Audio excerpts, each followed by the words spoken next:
Morning, Annie. Good morning, honey. It's nice to take a break from recording for a few minutes just to kind of check in with how we're doing. Yeah, it feels great out here. It does, right? So I'm really excited because we just released our most recent video last week, Yeah. Finding Your Easy Seat. And when I had a few moments to reflect, later,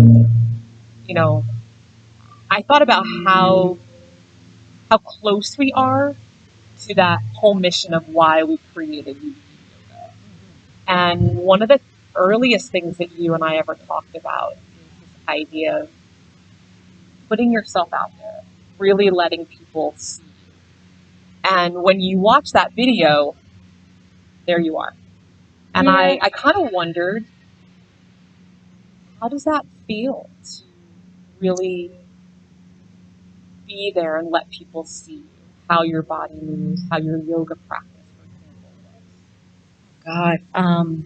Initially, I feel really raw and vulnerable. And it does take me back to when I was a child.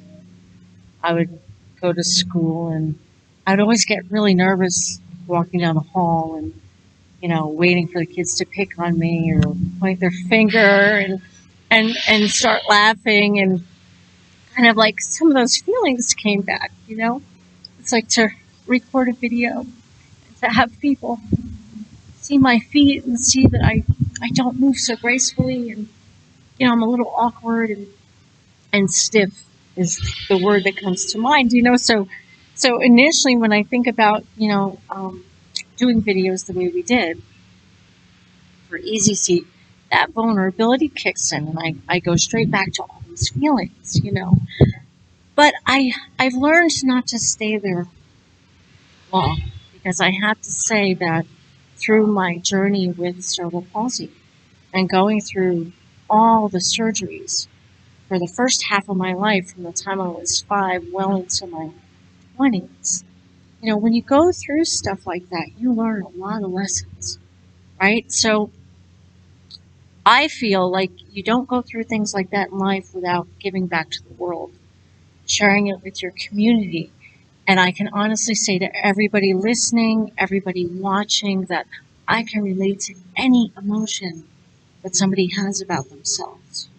When it comes to not liking yourself, when it comes to feeling rejected, when it comes to feeling alone, when it comes to feeling insecure and all of those feelings, I can definitely relate to anything anybody's feeling out there. And I just want to now take everything that I've learned throughout my journey and give back to the community.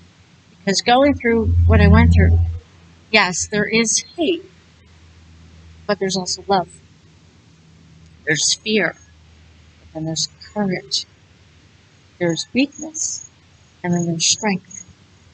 So as quick as I start to feel nervous about what we're doing, I think about the goal. And I think about my goal in this and what I want to share with the world. And if my being vulnerable and showing you and everybody else who watches my feet, my legs, my body, my imperfections, if my story encourages people to get on the mat or take that class that they've been pushing off because they feel insecure about it or afraid, or somebody wants to create a shift in their life, but they feel afraid and they don't want to move forward. If I can get people to really lean into their heart, to lean into their dreams and push forward, that every minute and every second of my vulnerability,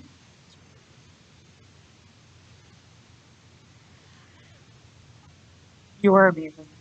We'll just put it quite simply. I can't say that enough, often enough, loud enough. You are awesome. So, kind of extending on that,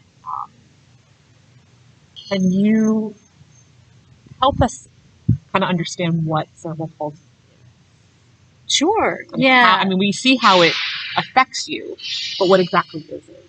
I know. I think a lot of people probably don't even understand it, because I don't even think it's put out there in the world in such a way that people learn about it. But in short, it's actually a permanent movement disorder, and it's actually due to brain damage. It can be through a pregnancy, during the birth, or after a birth, and it's normally trauma to the brain. So the big thing that I don't think people understand is that it is actual brain damage.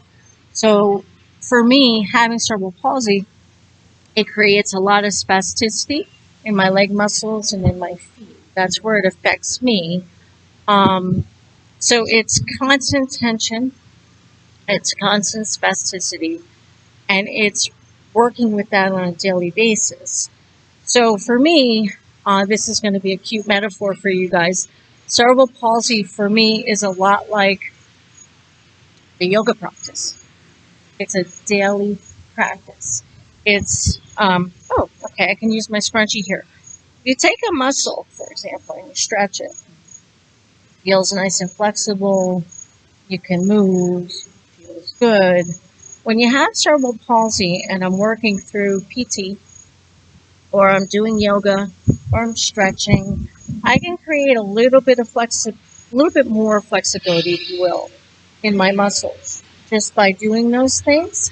But what happens is the very next day, my muscles go right back to where they were. So you're restarting. Yes. So it's every day. It's like I have to reprogram my muscles, retrain them every day. It's like this flexibility that I gain within any kind of exercise that I do, it doesn't last.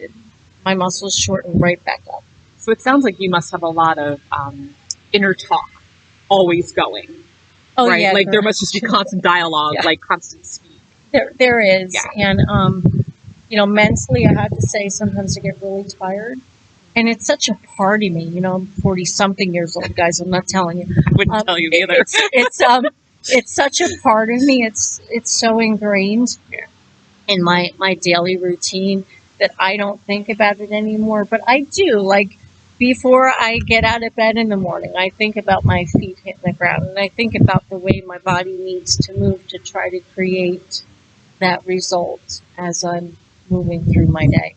But it's a constant mental practice. So when I'm emotionally tired or physically tired, it becomes harder for me to get my muscles to move me in any way, shape, or form. But it's a daily practice, just like yoga. It's a daily practice.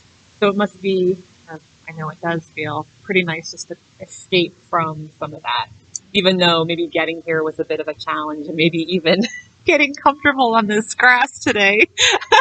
Yeah, with guys, all the we're sitting on a lot of pricklies right now. There's like a rejuvenation here, and Yeah. hopefully that's helping with some of your self talk, your emotional well being. I know it does a lot for me as well. Yeah, this feels great. Thank you for letting us in, letting me in constantly. I just think you're one of the bravest people I know, and I don't want you to ever forget that. Thank you for supporting me and being here with me and wanting to participate in my journey, and to the community and our audience and everybody who's watching. Thank you for taking the time to subscribe to our channel and to watch these videos and to take the time to get to know us and me and what we really are trying to bring to the table for you guys. And again, it's all about moving through those insecurities and fears that you have and really just chasing after your dreams. I promise you,